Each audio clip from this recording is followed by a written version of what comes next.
እስቲ አንድ ጥያቄ በማንሳት እንጀምረው። የዛሬው ልዩ ጥንቅራችን ዓለም በአንድ ጀንበር ልትቀየር ትችላለች የሚል ጥያቄ ተነስቶባችሁ ያውቃል? ልትቀየር ትችል ይሆን ወይ የሚል ጥያቄ አስባችሁ ታውቃላችሁ? ምናልባት አሁን ለዚህ ጥያቄ አዎ የሚል መልስ የሚሰጥ ሰው ሊበዛ ይችላል። አሁን ባለንበት ሰዓት ሆነን ይህንን ጥያቄ ከቀረበልን ግን አዎ ቀድሞውንም እየተቀየረች ነው የሚል ምላሽ መስጠት የሚቀለን ይሆናል። ዛሬ በዚህ ልዩ ጥንቅራችን ስለ ሩቅ ሀገራት ጦርነት ወይ ስለ ደረቅ ፖለቲካ ወሬዎች አይደለም የምናወራው። ዛሬ የምናወራው የእያንዳንዳችን የህልውና መሰረት ስለሆነ ጉዳይ ነው። በተለይ ለኢትዮጵያውያን ከቀይ ባህር ጀርባ ስለተደበቀውና የኢትዮጵያን ከ120 ሚሊዮን በላይ ህዝብ የኑሮ ዋስትናና የኢኮኖሚ ደህንነት እየተፈታተነ ስላለው ድርብርብ የሆነው ድንገተኛ አደጋን ነው ዛሬ በስፋት የምንወያየው። ኢትዮጵያ በጂኦግራፊያዊ እስር ቤት ናት ወይስ ከፊቷ የተጋረጠው የቀይ ባህር ቀውስ አዲስ ስትራቴጂካዊ ነፃነት ለማግኘት በር የሚከፍትላት ወርቃማ አጋጣሚ ነው የሚለው ጥያቄ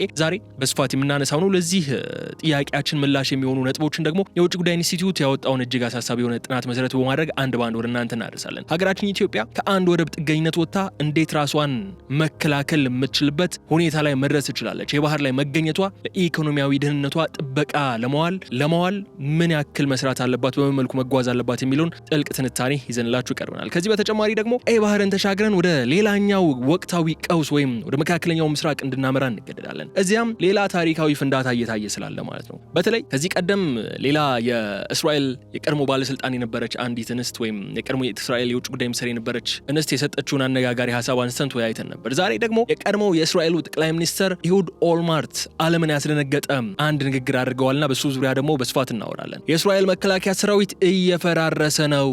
በጠቅላይ ሚኒስትር ቤንያሚን ኔታንያሁ የፖለቲካ ቁማርና ስትራቴጂ አልባ ጦርነት ምክንያት በአንድ ወቅት አይበገሬ ይባል የነበረው ጦር ዛሬ በውስጥ መከፋፈልና በተስፋ መቁረጥ አዘቅት ውስጥ መውደቁን ኦልመርት በዝርዝር አጋልጧል። ይህ ቀውስ ለእስራኤል ህልውና ምን ትርጉም አለው የሚለውን ጥያቄ እናነሳለን። ከዛ ባሻገር በፖለቲካዊ ትርፍና በሀገራዊ ደህንነት መካከል ያለው ገደል እንዴት ነው ሀገርን ወደ መፈራረስ ሊገፋ የሚችለው የሚሉ ጥያቄዎችንም እያነሳን ከአፍሪካ ቀንድ ተነስተን እስከ ጋዛ ከኢኮኖሚያዊ መታነቅ እስከ ወታደራዊ መዝለቅ ድረስ ያሉ ጉዳዮችን ዛሬ በዝርዝር የምናነሳቸው ይሆናል። የዓለማችን መልክ እየቀየሩ ያሉት እነዚህ ታላላቅ ክስተቶችም በጥልቀት ለመረዳት የምትሹ ከሆነ አብራችሁ እንድትቆዩ ብሎም ሌሎች ቀጠናዊና ሀገራዊ ጉዳዮች እንዲሁም ዓለም አቀፋዊ መረጃዎችን ለማግኘት የገበያ ሚዲያን የዩቲዩብ ገጽ ሰብስክራይብ ማድረጋችሁን እንዳትዘነጉ ለማለት እንወዳለን። ከዛ ባሻገር ቪዲዮውን ላይክ ማድረጋችሁ እንዳትዘነጉ፣ ሀሳብ አስተያየታችሁን ደግሞ ኮመንት መስጫው ላይ ያስቀምጡልን። የዛሬው ጥያቄያችን የሚሆነው ደግሞ ይህ አሁን ወቅታዊ ያለው ቀውስ ወደ አፍሪካ ቀንድ የሚዛመትበት አጋጣሚው ሰፊ ስለመሆኑ እያየን ያለ ነው። ሀውቲዎች ወደ እስራኤል ሚሳኤሎችን ማስወንጨፍ ጀምረዋል። ነገር ግን ሀውቲዎች ከዚህ በፊትም እንደምናውቀው ከእስራኤል ይልቅ ያው ባበል መንደብ ይቀርባቸዋልና እዛ ላይ የሚንቀሳቀሱ ለአሜሪካና ለእስራኤል የሚደግፉ ሀገራት መርከቦችን በማጥቃት ይታወቃሉና ያንን መስመር ላይ የሚፈጽሙት ጥቃት ምናልባት ቀጠናውን ለማስጠበቅ ኢትዮጵያ ብቸኛ ተመራጭ ልትሆንባቸው የምትችል እድሎች አሉና ኢትዮጵያ እነዛን ጸጋዎች እንዴት ነው መጠቀም ያለባት? በቀይ ባህር ላይ ሊቀሰቀስ ወይም የቀይ ባህርን ዋስትናና ደህንነት ሊያናጋ የተቃረበው የሁቲ እንቅስቃሴ እዛ ላይ ኢትዮጵያ ምን አይነት አቋም ሊኖራት ይገባል ብላችሁ ታስባላችሁ የሚለውን ጥያቄን አንስተን ነው ወደ መሸጋገሪያችን የምናመራው። ይህ ጉዳይ በስፋት የምናነሳው ስለሆነ እናንተም ሀሳባችሁን ምን ይመስላችኋል የሚለውን ኮመንት መስጫው ላይ አስቀምጡልኝ። ከተከታዩ አጭር መሸጋገሪያ በኋላ ስመለስ ግን በዝርዝር ጉዳዮች ነው የምመለሰው። ስለዚህ አብራችሁን ቆዩ።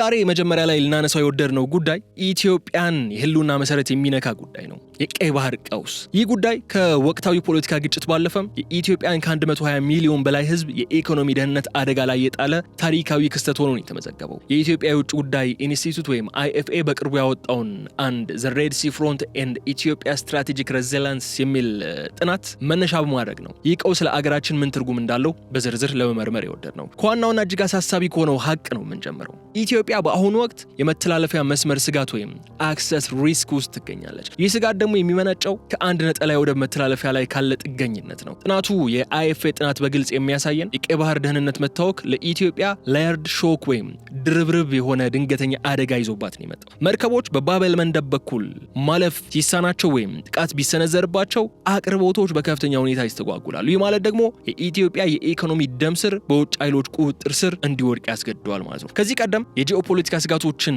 ስናይ ትኩረታችን ነዳጅ ላይ ብቻ ነበር የምናደርገው። አሁን ግን ሁኔታዎቹ በአፍታ በአፋጣኝ ወይም በፍጥነት ተቀያይረዋል። የጥናቱ ውጤት የሚያሳየን የቀይ ባህር አለመረጋጋት በቀጥታ የኢትዮጵያን የማኒፋክቸሪንግ ዘርፍ ነው የሚጎዳው። ፋብሪካዎቻችን ግብአት የሚያገኙባቸው መርከቦች ረጅም መንገድ ለመዞር ሲጎደዱ የመጓጓዣ ዋጋ ወይም ፍራይት ኮስት በከፍተኛ ሁኔታ እንዲጨምር ያደርገዋል። ይህ ደግሞ በኢትዮጵያ ገበያ ላይ ቀጥተኛና ከፍተኛ የሆነ የዋጋ ንረት እንዲፈጠር ነው የሚያደርገው። ስለዚህ የቀይ ባህር ደህንነት ጉዳይ ለኢትዮጵያ የውጭ ፖሊሲ ጉዳይ ብቻ አይደለም፣ የእያንዳንዱ ዜጋ የዕለት ተዕለት የኑሮ ውድነትና የኑሮ ሁኔታ ጉዳይ ነው። በቀይ ባህር ላይ የሚፈጠር ምንም አይነት ቀውስ ማለት ነው። አሁን መረጃዎች እንደሚያስረዱን ከሆነ ኢትዮጵያ አሁን ያለችበት ሁኔታ የጂኦግራፊያዊ እስር ቤት ወይም ጂኦግራፊካል ፕሪዝን ተብሎ ሊገለጽ የሚችል ነው። ይህ የባህር በር አለመኖር ብቻ የሚያመጣው አይደለም። ያለን አማራጭ ብቸኛ መሆኑ ለጦርነትና ለቀውስ ተጋላጭ በሆነ ቀጠና ውስጥ ማለፉ አገሪቱ ለከፍተኛ የስትራቴጂክ ስጋት እንድትዳረግ ያደርጋታል። ጥናቱ እንደሚያመላክተው የዓለም የንግድ መስመር አሁን ቀይ ባህር ወደ ደቡብ አፍሪካ ወይም ኬፕ ኦፍ ጉድ ሆፕ ለመዞር ከጫፍ ላይ ነው የሚገኘው። ይህ ደግሞ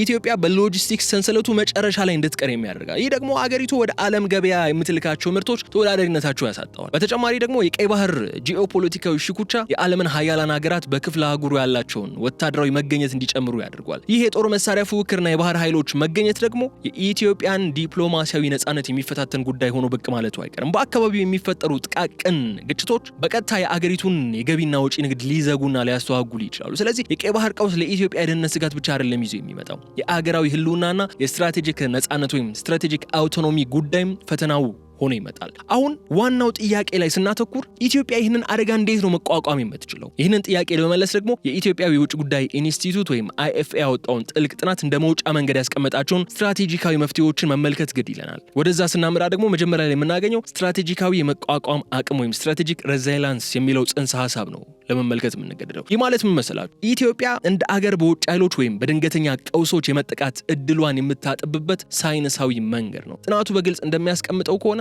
ኢትዮጵያ ከአንድ ወደብ አማራጭ ወጣ ወደ ሁለገብ የኮሪደር አማራጮች ወይም መልታይ ኮሪደር ስትራቴጂ መሸጋገር አለባት። ይህ ስትራቴጂካዊ ሽግግር ደግሞ ሶስት ዋና ምሰሶዎች ያሉት ነው። አንደኛውና ቀዳሚው ምሰሶ የወደብ አማራጮችን ማብዛት ነው። ኢትዮጵያ በጅቡቲ ላይ ብቻ ያላትን ጥገኝነት በመቀነስ እንደ በርበራና እንደ ላሙ ያሉ የወደብ ኮሪደሮችን በብቃት ስራ ላይ መዋል ይኖርበታል። ይህ ደግሞ ለኢትዮጵያ ያላትን ሌቨሬጅ ወይም የመደራደር አቅም በአንድ መስመር ላይ ብቻ ችግር ቢፈጠር እንኳን የአገሪቱ የንግድ እንቅስቃሴ ሳይገታ እንዲቀጥል የማስቻል አቅምም አላቸው። ይህ ደግሞ ኢትዮጵያን በጂኦፖለቲካዊ ጫናዎች እንዳትሸነፍ የሚያደርግ ትልቅ ጋሻ ሆኖ ነው የሚቀርበው። ሁለተኛው ነጥብ ደግሞ የኤነርጂና የግብአት ራስን የመቻል ሂደት ነው። የIFA ጥናት እንደሚያሳየን ከሆነ የቀይ ባህር ቀውስ በነዳጅ ዋጋ ላይ የሚፈጥረውን ተጽዕኖ ከፍተኛ ሆኖ ቀጥሏል። ኢትዮጵያ ይህንን ለመቋቋም የኤሌክትሪክ ኃይል ሽግግር ወይም ኢነርጂ ትራንዚት እንደ ብሔራዊ የደህንነት ጉዳይ አድርጋ መውሰድ አለባት። የኤሌክትሪክ ባቡሮችና ተሽከርካሪዎችን በስፋት ለትራንስፖርትና ለምናጠፋው የውጭ ምንዛሪና የነዳጅ ጥገኝነት ለመቀነስ በከፍተኛ ሁኔታ ሊያገለግሉ ይችላሉ። ከዚህ ባሻገር በቀይ ባህር ላይ የሚፈጠረው ማንኛውም ቀውስም በቤት ውስጥ ምርት ዋጋ ላይ የሚያመጣውን ጫና በከፍተኛ ሁኔታ ለመቀነስ የሚያስችል ነው። ሶስተኛውና እጅግ ወሳኝ የሆነው የዲፕሎማሲው ዘርፍ ነው። ጥናቱ ፈንክሽናል ሶቨረንቲ ወይም ተግባራዊ ሉዓላዊነት የሚል ሐሳብ ያቀርባል። ይህ ማለት ኢትዮጵያ የባህር በር ፍላጎቷን የምታሳካው በግጭት ሳይሆን በቀጠናዊ የጋራ ተጠቃሚነት ማዕቀፍ ውስጥ በመሆን ነው። የጎረቤት ሀገራት የኢኮኖሚ ጥቅም ከኢትዮጵያ ጋር በማስተሳሰር ማለትም ኢኮኖሚክ ኢንቴግሬሽን በመፍጠር ቀጠናዊ ሰላምን መጠበቅ ይቻላል የሚል ሐሳብ ነው የሚያነሳው። የኢትዮጵያ የባህር በር ማግኘት ለራሷ ብቻ ሳይሆን ለመላው የአፍሪካ ቀንድ የንግድ ትስስር የሚያጎለብት ትልቅ ሞተር ነው። ጥናቱ አጽንኦት የሚሰጠው በሀገራዊ ጥንቃቄ ክምችት ነው ወይም ስትራቴጂክ ሪዘርቭ ላይ ነው። እንደ ኢትዮጵያ ያለ ትልቅ ሀገር መሰረታዊ ሸቀጦችና ኢንዱስትሪ ግብአቶችን ቢያንስ ለ6 ወራት ሊያቆይ የሚችል ክምችት ሊኖረው ይገባል። ይህ የዓለም ገበያ ሲናወጥ ወይም የቀይ ባህር መስመር አደጋ ሲጋረጥበት አገሪቱ የትንፋሽ ጊዜ እንድታገኝ የሚያደርጋት ነው። በአጠቃላይ ግን የቀይ ባህር ቀውስ ለኢትዮጵያ ትልቅ ማስጠንቀቂያ ይዞ ነው የሚመጣው። በአግባቡ ከተያዘ ግን አገሪቱ ከቆየችበት የመሬት ውስጥ መታጠር ወይም ላንድ ሎክድነስ ወጥታ ወደ ባህር አሻጋሪ ስትራቴጂካዊ ኃይል እንድትቀየር የሚያስገድዳት ወርቃማ አጋጣሚ ነው ማለት ነው። ይህንን ብለን ደግሞ ይህን ጉዳይ ከወቅታዊው የኢራንና እስራኤል አሜሪካ ጦርነት ጋር ማያያዝ እንችላለን። የኬንያው የሚገኘው የእስራኤል ኤምባሲ በቅርቡ ያወጣው አንድ ማስጠንቀቂያ የኢራን ሚሳኤሎች ኢትዮጵያን ሊያዳርሱ ይችላሉ፣ ኢትዮጵያ ኢላማ ልትሆን ትችላለች የሚል ነጥብን አንስቷል። ግን ከዛ በላይ በዚህ ጦርነት ላይ የኢትዮጵያን ድጋፍ እስራኤል ትፈልጋለች። ለምን አትሉም? እስራኤል ከሶማሊላንድ ጋር ዲል ፈጽማለች አይደለ? ለሶማሊላንድ ሪኮግኒሽን ሰጣለች፣ የሀገርነት እውቅናን ሰጣታለች። ያንን ስታደርግ እስራኤል ይህ ጦርነት እንደሚቀሰቀስ ታውቀዋለች። ቤንያሚን ኔታንያሁ ከ19 ምናምኖቹ ጀምሮ ነው ኢራን ልታጠፋን ትፈልጋለች፣ ኢራን ኒኩለር ሚሳኤሎችን ለማምረት የአመታት እድሜ ነው የቀራት ማለት ከጀመሩ ቤንያሚን ኔታንያሁ ከ30 ዓመት በላይ ሆኗቸዋል። ኦልሞስት ጠቅላይ ሚኒስትር ሆኖም ከዛም በፊት በነበሩበት ፖዚሽን ሁሉ ስለዚህ ጉዳይ ሲያወሩ ነበር የሚደመጡ።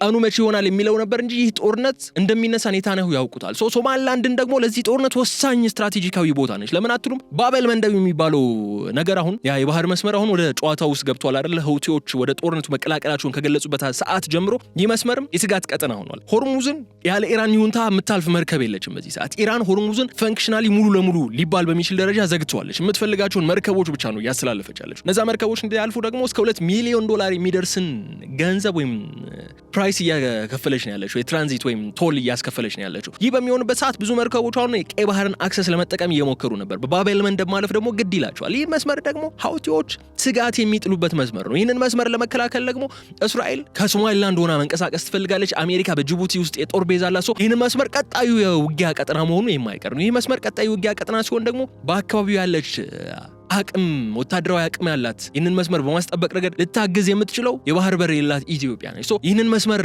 ደህንነቱ ለማስጠበቅ በሚደረግ ጥረት ሀያሏ ኢትዮጵያ ምናልባትም እድሉን ልታገኝና የባህር መስመር መልሳ የምታገኝበት እድል ሊፈጠር የሚችልበት አጋጣሚ ሰፊ ነው ማለት እንችላለን ማለት ነው። ሌላኛው የያዝንላችሁ የዛሬ ጉዳያችን ደግሞ የሀገር ውስጡን ቀጠናዊና ኢትዮጵያን ብሔራዊ ጥቅም የተመለከተውን ጉዳያችን እዚህ ላይ አገባደን ወደ ቀጣዩ ስናመራ ደግሞ እስራኤል ነው የምንገባው በቀጥታ። በዚህኛው ላይ ደግሞ እጅግ አሳሳቢና ወቅታዊ በሆነው የእስራኤል የፖለቲካና የደህንነት ቀውስ ላይ ያተኮረ መረጃ ነው የምናቀርባችሁ።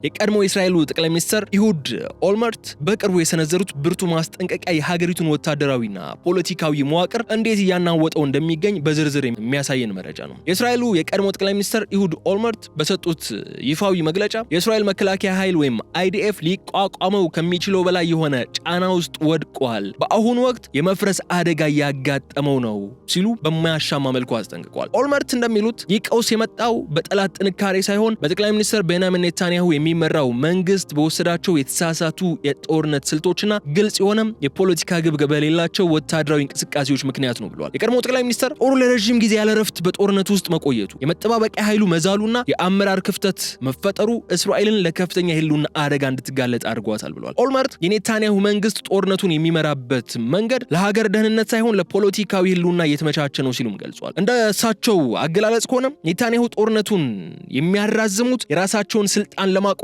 ከፍርድ ቤት ተጠያቂነት ለማምለጥ ነው ሲሉም ተደምጧል። ይህ ስትራቴጂካዊ ያልሆነም አካሄድ ደግሞ በጦር ኃይሉ ከፍተኛ አመራሮችና በፖለቲካዊ ውሳኔ ሰጪዎች መካከል ታላቅ የልዩነት መስመርም ፈጥሯል። ወታደራዊ መኮንኖች በሜዳ ላይ የሚከፍሉት መስዋዕትነት ትርጉም ባለው የፖለቲካ ውጤት እየታጀበ አለመሆኑ በጦር ውስጥ ለምን እንዋጋለን የሚል መሰረታዊ ጥያቄ እንዲነሳ ስለማድረጉ ከዚህ በፊትም አንስተናል። ዝርዝር መረጃዎቹ እንደሚያሳዩን ከሆነ ደግሞ የእስራኤል ጦር አሁን በሁለት ግንባር ማለትም በሰው ኃይልና በስነ ልቦና ጫና ነው እየተዳከመ ያለው። ኦልመርት እንዳመለከቱት የመጠባበቂያ ኃይሉ ወይም ሪዘርቮቹ ለወራት ከስራ ገበታቸውና ከቤተሰቦቻቸው ተለይተው በጦር ግንባር መቆየታቸው የሀገሪቱ ኢኮኖሚ ከማድቀቁም በላይ የወታደሩን የውጊያ ወኔ ወይም ሞራሉን ክፉኛ ሰብሮታል። አንድ ጦር ሳያቋርጥ ለረጅም ጊዜ መዋጋት አይችልም። ጦሩ አዲስ ኃይል የማሰባሰብና ነባሩን የማሳረፍ አቅም እያጣሙ ደግሞ በከፍተኛ ሁኔታ እየተዳከመ መሆኑን አመላካች ተደርጎ ተወስዷል። ይህ ሁኔታ ደግሞ የእስራኤልን የመከላከያ አቅም ለጠላቶቿ የተጋለጠ ያደርገዋል። ይህ አመራር ውድቀት ያስከተለው ሌላው ትልቅ ችግር ደግሞ በህዝብና በመንግስት መካከል ያለው እምነት መጥፋቱ ነው። ኦልመርት እንደሚገልጹት ቤተሰቦች ልጆቻቸውን ወደ ጦርነት የሚልኩት መንግስት ትክክለኛውን ውሳኔ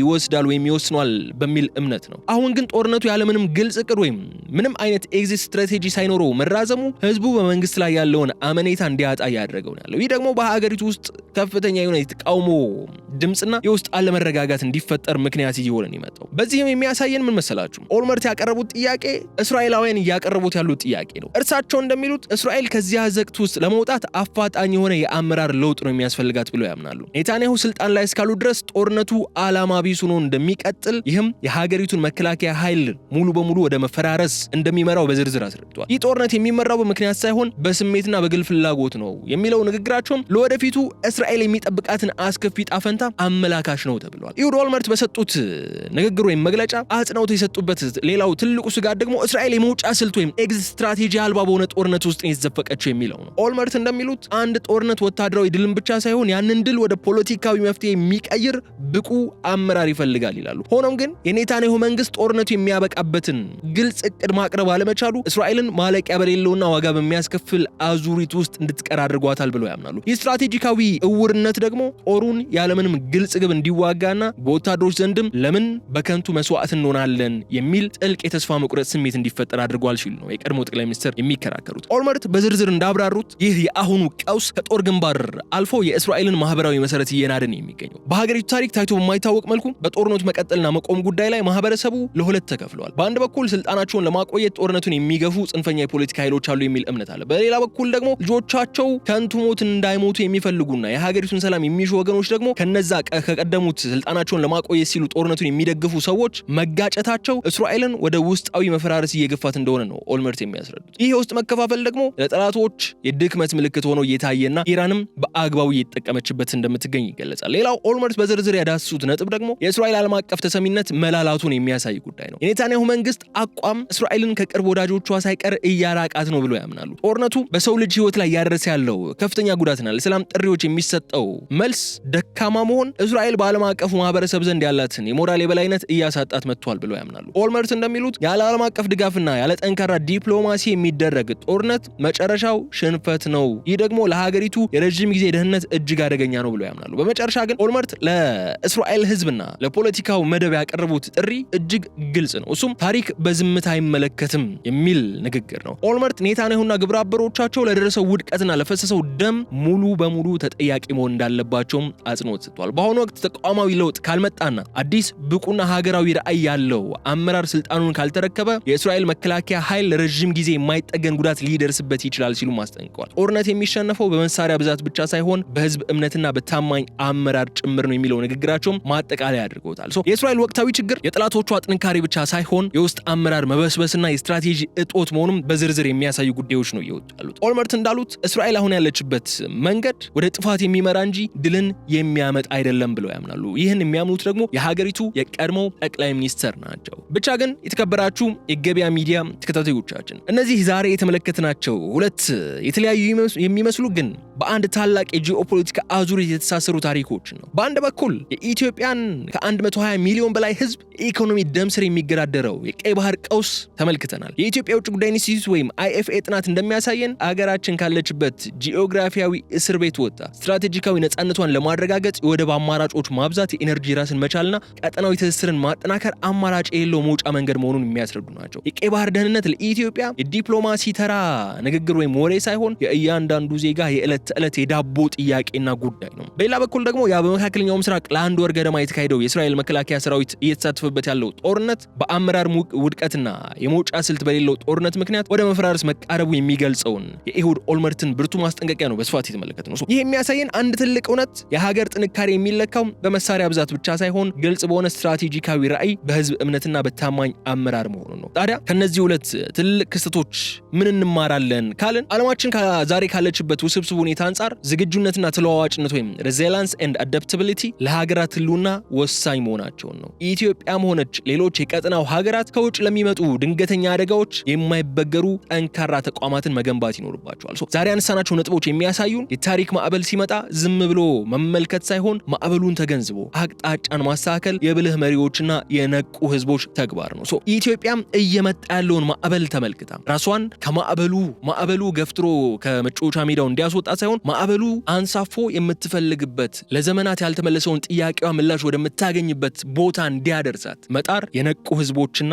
የብልህ መሪዎች ተግባር ነው የሚለውን አንስተን የዛሬውን ልዩ ጥንቅራችን እዚህ ላይ እንቋጫለን። አብራችሁን ስለነበራችሁ ከልብ ነው የምናመሰግነው። በቀጣይ በሌላ ወቅታዊና አሳሳቢ ርዕስ እስከምንገናኝ ድረስ መልካሙን ሁሉ እመኛለሁ። የገበያ ሚዲያን የዩቲዩብ ገጽ ሰብስክራይብ ማድረጋችሁ እንዳትዘነጉ። ቪዲዮውን ላይክ አድርጉ። ሐሳብ አስተያየታችሁን ደግሞ በኮሜንት መስጫው ላይ እንድታስቀምጡልን በክብር እንጋብዛለን። መልካሙን ሁሉ ለእናንተ ተመኘን። ሰላም።